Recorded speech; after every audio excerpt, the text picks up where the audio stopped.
O Senhor esteja convosco. Ele está no meio de nós. Proclamação do Evangelho de Jesus Cristo segundo Lucas. Glória a vós, Senhor.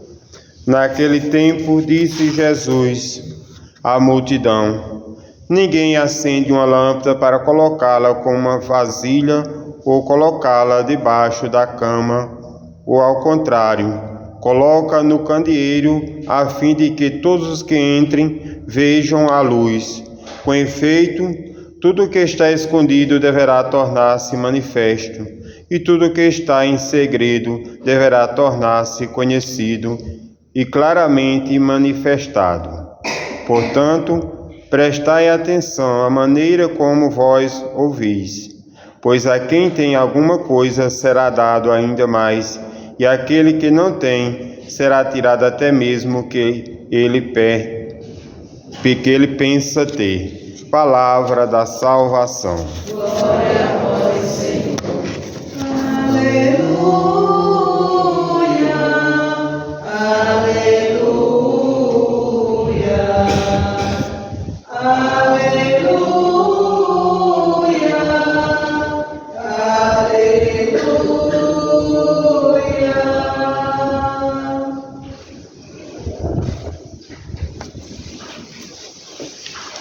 Amados irmãos e irmãs caríssimos, hoje a Igreja celebra a memória de São Padre Pio de Pietrelcina. E este santo memorável que hoje a Igreja celebra traz algo de especial que em uma única palavra nos faz recordar que o sacerdócio católico é sacrifício. Que o sacerdócio católico é sacrifício. E por mais que nos últimos dias nós vamos assistindo que os discípulos de nosso Senhor Jesus Cristo, eles são exortados por Jesus, como aconteceu com Pedro, como aconteceu com aqueles dois que no caminho estavam andando, perguntando-se quem era o maior. Nosso Deus, em sua igreja, repete o mesmo sacrifício de nosso Senhor Jesus Cristo por meio da sua cruz, hoje na sua igreja, que celebramos a Santa Missa. E que Padre Pio também teve a sua cruz. Deus proporcionou a Padre Pio a sua perseguição. Padre Pio, ele foi colocado no convento mais difícil, mais pobre, e numa diocese muito difícil, com certos escândalos, para que ele vivesse o sacrifício de nosso Senhor Jesus com humildade.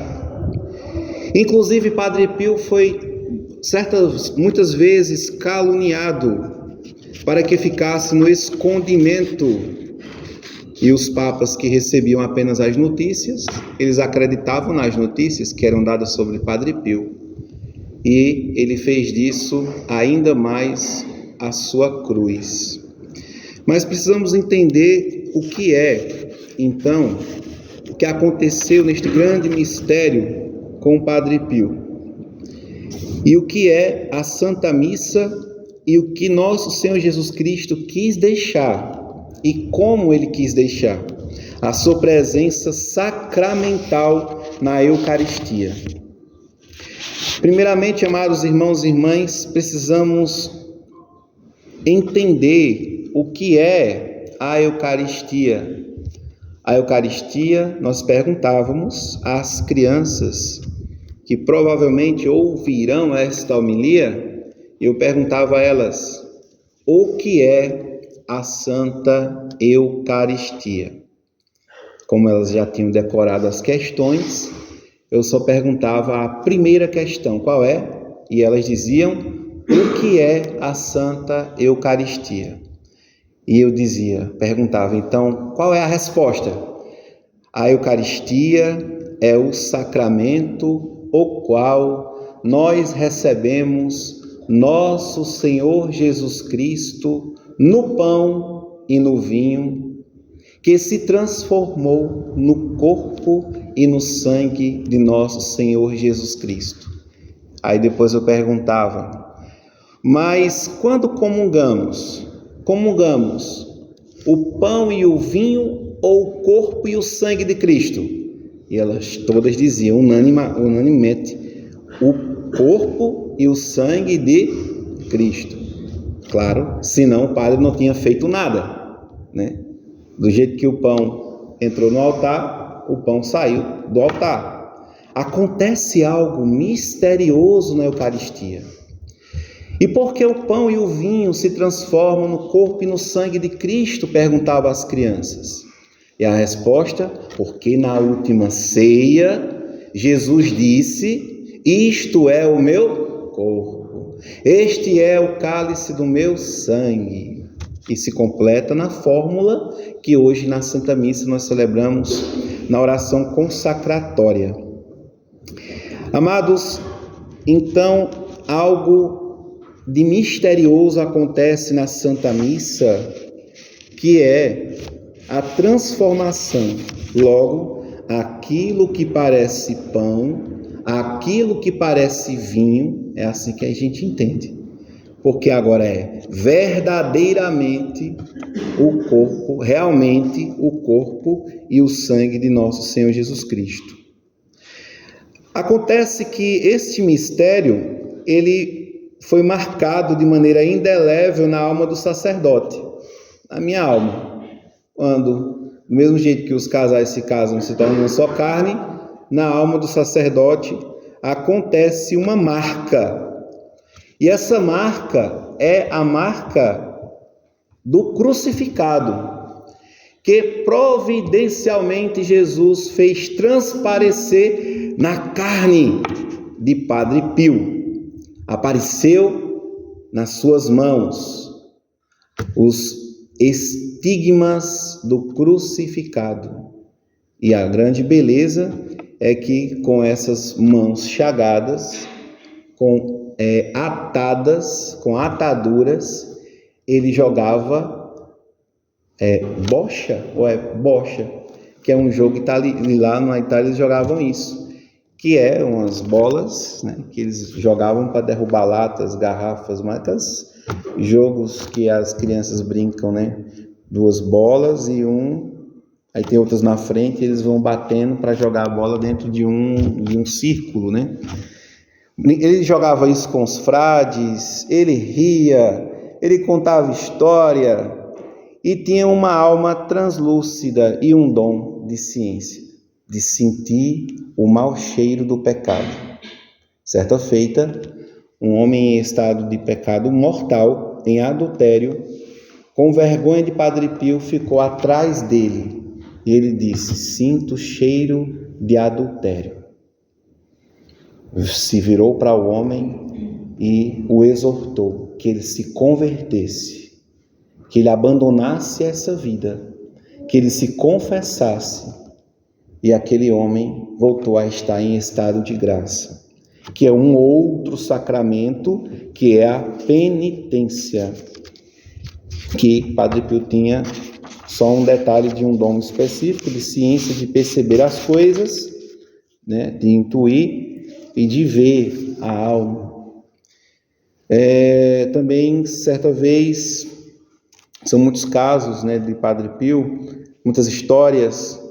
Uma senhora que ela era chamada ao celibato e teve o desejo de casar, e ela perguntou a Padre Pio, e Padre Pio disse que não se casasse, porque a sua alma era alma de freira, que ela permanecesse no estado de vida que estava, e que desobedientemente ela contraiu o matrimônio, e que ela não foi tão feliz na sua vocação, porque a sua vocação realmente era a vida religiosa. Mas dizer, amados irmãos e irmãs, que tudo isso que nós celebramos e que a Santa Eucaristia que celebramos, Deus quis revelar a Eucaristia em grandes milagres eucarísticos e que, havendo uma certa crise de identidade no sacerdócio, em que os padres deixaram de ser padres, vítimas, que se oferecesse com Jesus no altar, e passaram a ser pacifistas, promoverem passeatas, promoverem festas, promoverem coisas que não é da sua vocação, que Deus suscitou um homem que trouxe as marcas do ressuscitado para mostrar para nós, pessoas do século 21, o que é um padre. E mesmo que o padre ele fique impedido, como possa ser, como aconteceu com o Padre Pio, de ter sido exortado, punido pela igreja, Jesus proporcionou para ele o seu martírio na igreja. Se ele não puder celebrar a Santa Missa, santamente, validamente a missa, e se ele não puder celebrar a Eucaristia e o sacramento da penitência, temos um grande exemplo no nosso Nordeste, Padre Cícero, anos sem poder rezar a missa, sem poder celebrar a confissão. Ele pode oferecer, mesmo assim, o seu sacrifício na sua alma sacerdotal. Então, o sacrifício da Eucaristia, a reconciliação, ou Jesus quis estar na alma de um padre, de modo que eu particularmente respeito muitos padres. Não sei se a recíproca é verdadeira, mas quando vejo um irmão no sacerdócio, eu vejo Cristo nele, do jeito que ele tiver, do jeito que ele estiver. E se ele estiver em pecado mortal, Cristo está crucificado nele, e que ele está vivendo também sua cruz, a sua busca de conversão. E todas as vezes que eu os vejo, gostaria muito de beijar a mão de um padre. Eu não posso beijar minha própria mão, Jesus não vai ficar beijando sua própria mão. Quando vejo meu bispo, reverencio beijando o seu anel, com respeito e reverência pela obediência e a Santa Igreja. Então, gostaria e penso assim: vejo um sacerdote, vejo Cristo. Na Santa Missa, vejo um sacerdote, já me agito na cadeira, já me arrumo.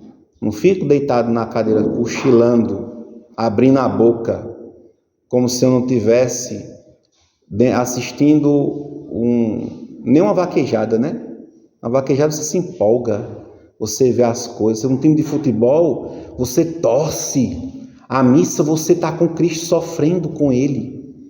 Então, amados irmãos e irmãs, celebrar a missa, ver um sacerdote, é ver a forma amada que nosso Senhor Jesus desejou estar presente na alma de um homem que foi ordenado, que pediu a Deus a graça de ser ordenado em estado de graça, de receber uma graça santificante e de exercitar, de nessa graça santificante, vivendo a sua vida, identificado com ela, ele ir se cristificando mais e mais, como todos os batizados, mas o padre é diferente. Ele é o próprio Cristo, 24 horas por dia. E essa é uma grande crise atual. Muitos se cansam, cometem suicídio, abandonam o ministério e, lamentavelmente, como rezamos as crianças, e Se uma criança ou um fiel, ele lamentavelmente cair na infelicidade de cometer pecado, o que é que ele precisa fazer? Ele precisa buscar a confissão para estar em estado de graça, para então receber o corpo e o sangue de nosso Senhor Jesus Cristo. Então, amados, isto chama-se sacramento. E nosso Senhor Jesus teve um carinho com a humanidade que ele deixou o sacerdote para que as pessoas se aproximassem do sacramento que é Jesus e se salvassem. Então, quando eu vejo um padre, eu clamo que ele esteja no confessionário atendendo confissão, no altar rezando missa. E eu quero estar próximo dele para receber este sacramento e que a minha vida vai se transformar também. E lamentavelmente, muitas vezes nós estamos conversando uns com os outros, temos que entrar na onda do mundo. Vamos falar de carro novo, vamos falar de casa nova, vamos falar de conta poupança, vamos falar de valores de festa de padroeiro, vamos falar disso. Porque isso é o que o povo quer saber. Muitas vezes, amados irmãos e irmãs, nós ouvimos dos fiéis, ou até de outros irmãos, e aí, a festa foi boa? Eu digo, minha festa foi excelente. Muitos fiéis vieram para as missas dominicais, ou matinais, que rezamos pela manhã. Muitos fiéis vieram à missa do meio-dia. Muitos fiéis procuraram a confissão, entenderam que a festa de padroeiro é um retiro espiritual. Os sacerdotes que vieram celebrar pregaram muito bem. As quermesses foram belíssimas, animadas. O povo contribuiu, colaborou. A festa foi excelente. Muitos sentiram saudade porque ali se santificaram mais e mais, trabalhando naquela festa de padroeiro. Amados, o dinheiro é em segundo lugar. E por consequência de buscarmos o reino de Deus em primeiríssimo lugar, buscai primeiro o reino de Deus, e tudo mais virá por acréscimo. E este acréscimo foi usado para reformar a capela, construir um altar belíssimo, pintar a igreja, que é a casa da comunidade, cuidada pelo padre, que é responsável no lugar do senhor bispo diocesano. Esta é a lógica de uma vida sacramental. Começou pelo altar, terminou na alegria da conversão, consequentemente no sucesso de uma festa santa, animada, acolhedora e principalmente familiar e sem brigas, porque o meio que nós não podemos controlar precisa ser santo. Festa de padroeiro não é lugar que nós podemos controlar o espaço público, logo não é lugar de bebida, é um lugar de continuar a minha festa. Ali, em um ambiente controlado, a gente pode até colocar um vinho, sim, num belo jantar, como nós fazemos, e isto não é novidade. Teve um sacerdote que se ofertou, teve um povo que se santificou, teve a consequência financeira em segundo plano e, a longa vista, teve o embelezamento do templo, da casa. Padre, muito obrigado por tudo que o Senhor tem feito. Obrigado, fiel, porque você é aquele que é o filho desta casa. Você é um dizimista fiel, você é um devoto, você é um filho E assim, amados irmãos e irmãs, nós edificamos uma igreja, nos santificamos, e de que adianta tudo isso, nos diz Jesus, e perder a vida eterna? De que adianta ganhar o mundo inteiro e perder a vida eterna? É por isso, amados irmãos e irmãs, que nós ofertamos a Jesus Cristo o sacrifício de nós mesmos, e que São José, nosso santo padroeiro, e que o Sagrado Coração de Jesus, o nosso santo padroeiro, e que Santo André, o nosso copadroeiro, possa interceder com o Padre Pio de Pietrelcina para que o mundo seja colocado como sacrifício neste altar, ofertado e transformado, eucaristizado, por meio de almas que buscam ofertar de si mesmos no altar de nosso Senhor Jesus Cristo, e santificando toda uma paróquia, todo um povo, toda uma igreja, neste sacrifício que ofertamos não somente por nós, mas em obediência ao nosso bispo diocesano e ao Santo Padre o Papa, nas orações da igreja que colocamos neste altar, aprendemos a ser igreja. Glória ao Pai, ao Filho e ao Espírito Santo.